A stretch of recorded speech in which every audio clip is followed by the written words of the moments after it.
朋友们，欢迎来到仓鼠的玩具分频道。今天分享安源家战锤的这个白八第5军团的插台。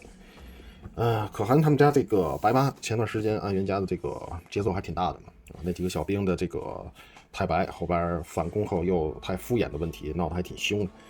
当时我还想，这个金元体到手的时候会不会也出现这个问题？其实感官上来说还好吧。首先我们来看外包装，同样是这种他们家原体这种比较大的这种硬盒。正面是它这个人物峰会，然后背面是配件的一个展示，还有几个造型。盒子还是这种比较沉的这种。配件上来说，我觉得并不是特别的多，还是比较少的。首先就是手型啊，一对指向手，一对握拳手，一对握持，这个用于握枪的，还有一对用于握剑的。一共这么4对手型，然后就是2把武器。首先是他这把枪，造型还是挺有意思的，而且也做出了一个分色，只不过说不是特别的明显啊。这边是个银灰，然后这是仿木质的那种木质纹的这个涂色，黑色的，没有什么可动的，连关节机构没有。然后一把大刀，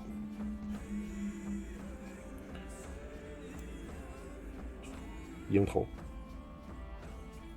样式还是不错的，不过有点太素的感觉啊。所有的配件就这些了，最后就他们家祖传地台。然后我们来看本体，咱从上往下一点点捋。首先头雕，我觉得头雕做的还可以吧，就是中规中矩，没有什么大毛病。眼睛也给了这个亮油的这个涂装，所以说看的还算有神。然后辫子是可以旋转的，但是有点干涉。然后唯一让我觉得就不太舒服的是，它这个脖子做的我感觉有些短了，就显得这个脖子，尤其在往上看的时候，感觉跟断了一块腮。按人家这个球装的这个，设计真的是每次都是看着感觉就差一点意思啊，总感觉脖子断掉了，这种感觉的。可动上来说还可以啊，前后左右。然后肩甲这头样子有，但是细节不够，就是有些糊，整体的造型看着比较肉一些，并没有那种锐利的那种感觉，所以整体感官效果不是特别的理想。大臂的平身还是等会儿稍微一些卡住了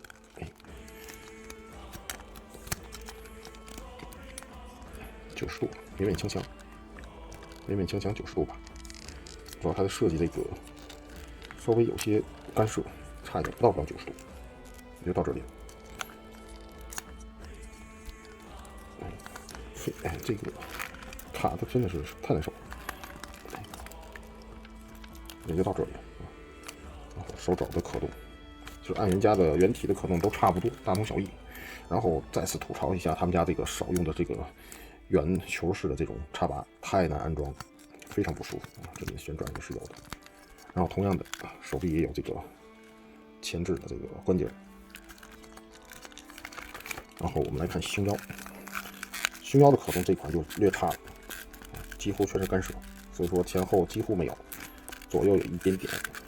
旋转来说，因为这里的干涉也是只有一点点，10来度的角度，所以说它胸腰的可动几乎就没有了，太小了。大腿的可动下拉一下，可以提到90，后踢也是没有问题。侧踢，上推，腿部只有90度，然后脚部接地还是可以。但是他这次的脚部的防穿帮，我觉得做的不太好，这块镂空地方还是挺多的。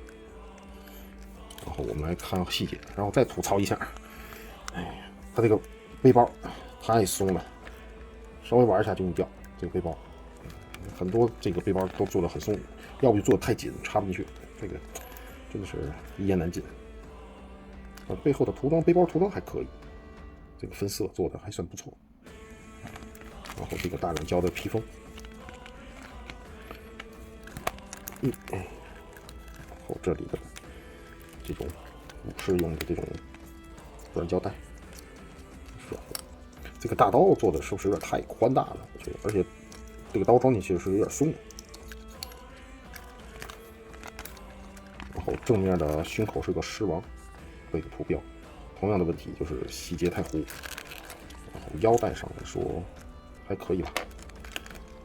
膝盖这里头也是一个，像是狮头啊或者怪物头，嘴里吐出了一个筋。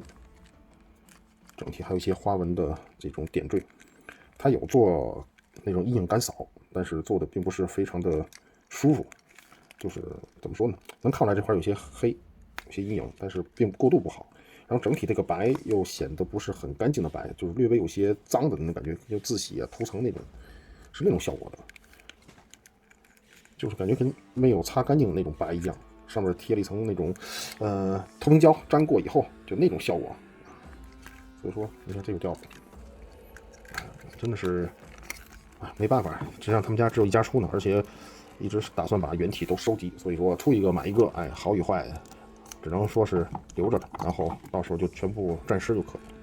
但整体来说，至少比前面他那几个小兵的效果要好一些。但是在原体来说，我觉得不能算顶级吧，只能算及格水平。好了，今天就教到这里，拜拜。